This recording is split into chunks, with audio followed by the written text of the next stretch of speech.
Председателот во обраќањето посочи дека ниту една агресија не може да биде оправдана независно дали ги следите академските дефиниции или реалниот живот.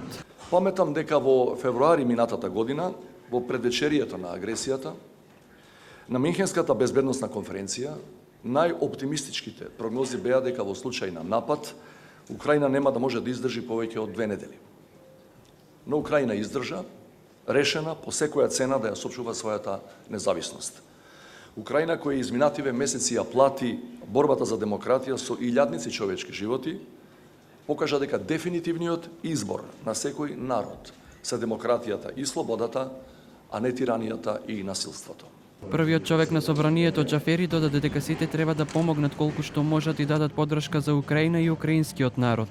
Јас сум прв председател на собранието од регионот кој што отиде во Украина за лично и институционално да ја изразам поддршката на за украинскиот народ и институции.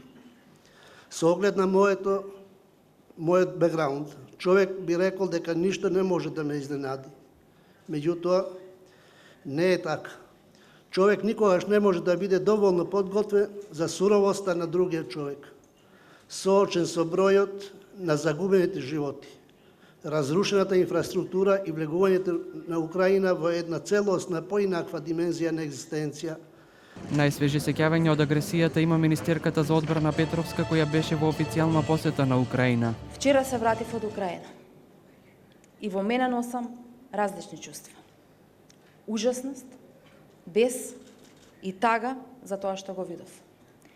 Разурнати домови, уништени детски градинки, детски игралишта. Го видов и возилото во кое 4 члено семејство се обидувало да избега од бесните руски војници. За жал не успеале.